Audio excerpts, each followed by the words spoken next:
নমস্কার বন্ধুরা, চলে এসেছি বাংলা ধারাবাহিকের আরও একটি খুশির খবর নিয়ে। বন্ধুরা, স্টার জলসার ঠিক যেন লাভ স্টোরি ধারাবাহিকের কথা মনে আছে তো? আদি আর ঈশার প্রেমের কাহিনী। আদির চরিত্রে অভিনয় করেছিলেন অভিনেতা নীল ভট্টাচার্য, আর ঈশার চরিত্রে দেখা গিয়েছিল সৈনীতি বন্দ্যোপাধ্যায়কে। তাদের জুটিটা দর্শকদের মনে গভীরভাবে দাগ কেটেছিল। বহু বছর পর আবারও সেই পুরনো জুটিকে দর্শকরা ছোট পর্দায় দেখতে পাবে। নিত্য নতুন মোড়ে দারুণ জমে উঠেছে জি বাংলার অমর সঙ্গী। রাজ ও স্ত্রীর গল্প অল্প দিনে মনে ধরেছে দর্শকদের।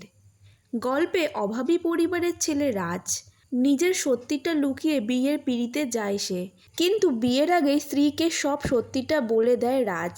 অবাক হলো তাকে মেনে নেয় স্ত্রী। একটু একটু করে নিজেদের স্বপ্ন যখন সত্যি করতে লাগলো, ঠিক তখনই তাদের মাঝে উঠে এলো নতুন এক ঝড়। কিন্তু এরই মাঝে গল্পে এলো নতুন মোড়।